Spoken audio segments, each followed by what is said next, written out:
નમસ્કાર મિત્રો, આજના વિડીયોમાં આપણે ડાકોર પેદલ યાત્રા કરનારા શ્રદ્ધાળુઓએ કઈ વાતનું ધ્યાન રાખવું જોઈએ, એમને રહેવાની, ખાવાની અને રસ્તામાં મેડિકલ સુવિધા કઈ રીતે મળશે એ બધી માહિતી આજે આપણે જોઈશું. તો ચાલો વિડીયોની શરૂઆત કરીએ. તો દોસ્તો, ફાગણ પૂનમ હોળીના દિવસે અમદાવાદમાં ડાકોર ખાતે બહુ મોટો મેળો લાગે છે. આખા ગુજરાતમાંથી લોકો અહીંયા દર્શન કરવા આવે છે.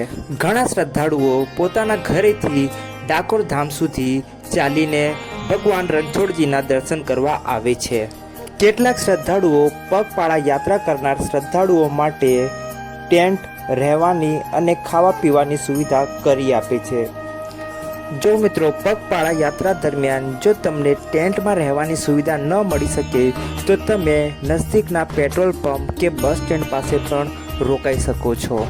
મિત્રો, ડાકોર ધામમાં લાખો શ્રદ્ધાળુઓ પેદલ યાત્રા કરતા હોવાથી કેટલીક વાર તમને ટેન્ટમાં જગ્યા નહીં મળશે, એટલે તમે પોતાની રીતે એક બેગમાં ઓઢવાનું અને ઊંઘવા માટેનું સામાન જરૂરથી લઈ આવજો.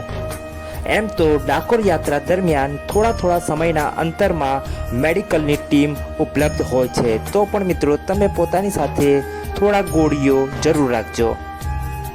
મિત્રો, એવું કહેવાય છે કે તમે દરેક મંદિરના તીર્થયાત્રાને દર્શન કરીને છેલ્લે ડાકોર મંદિરના દર્શન ના કરો તો તમારી યાત્રા અધૂરી ગણાય છે. એટલે બધા શ્રદ્ધાળુઓ છેલ્લે ડાકોર ધામમાં આવીને પોતાની યાત્રા પૂર્ણ કરે છે. તો દોસ્તો, આ વિડીયો જોયા પછી જે શ્રદ્ધાળુઓ ડાકોર ધામના દર્શન કરવા આવવાના હો એ એકવાર કમેન્ટમાં જય રણછોડ જરૂર લખી લેજો.